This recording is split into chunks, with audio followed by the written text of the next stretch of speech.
A troublemaker is adopted by our protagonist's family and makes his life a living hell through his losses. And when they grow up, the troublemaker abandons his humanity and to become a monster. Hello, my name is Melnibonean Menschklavier, and this is my review of part 1 of Jojo's Bizarre Adventure, one of my favorite manga series. But before we begin, please like, comment, and subscribe to my channel. You done that? Cool.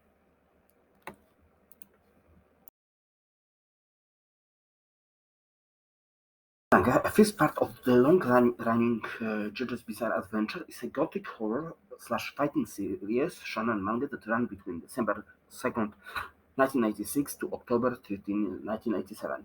It was written, like the rest of Jojo, by Hirohiko Araki.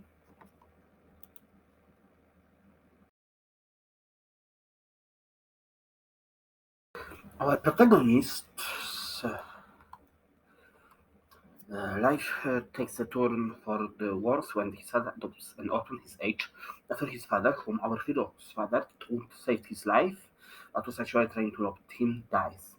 This young orphan, whose name is Dio, proceeds to turn his friends against him, steals the first kiss from his love interest in pretty outfit for the interest fashion, and kills his pet dog.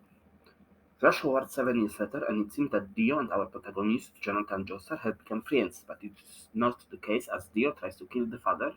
When he is found out, he uses a certain stone mask to become a vampire, and while he's initially defeated, Dio soon returns with plans for world domination. While Jonathan, empowered by learning the mystic matter of Harmon, must together with his Hammond teacher defeat Dio, or he would conquer the world.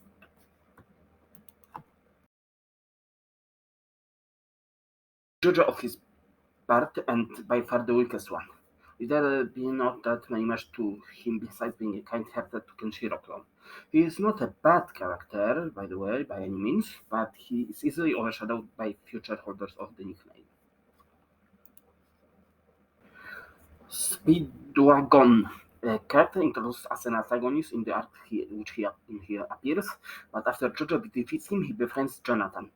He started as a criminal but becomes a devoted friend to Jojo, though he is not that helpful against financial creature as he is unable to learn Hammond.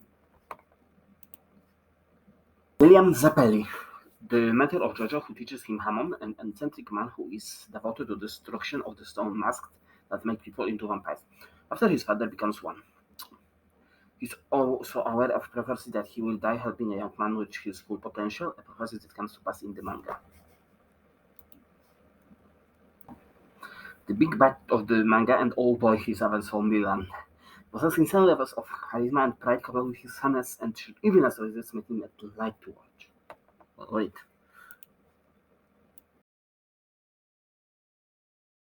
Eventually become one of the best in the industry, it is not the best here. This part's art is not very good, the characters are stiff and suffer from bad anatomy, particularly having unusually small head proportional to their bodies. The expressions displayed by characters are also fairly weakly drawn.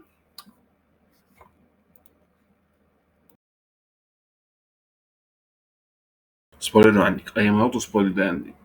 Go to the timestamp on the screen right now if you don't want to get spoiled. You done? Good. After Zeppeli's death, our heroes reach the village in which Dio was hiding when they are joined by a group of men who were summoned by Zeppeli. When they reach Dio himself, one of the men tries to avenge Zeppeli but is killed by him, but not before wounding him, which allows Jojo to seemingly kill Dio despite his attempts to turn Jojo into one of his minions. And all seems to be good and well. However, Dio reappears, hijacking the ship that takes Jonathan and his wife to America. Jonathan is able to stop him, but dies in the process, and with his wife in saving his unborn child and a baby girl, who will give birth to the new Jojo of the next part.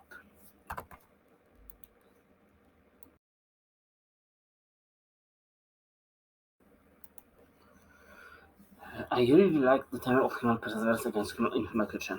However, this part of the manga is the weakest of JoJo. It is still good, however, 7 out of 10.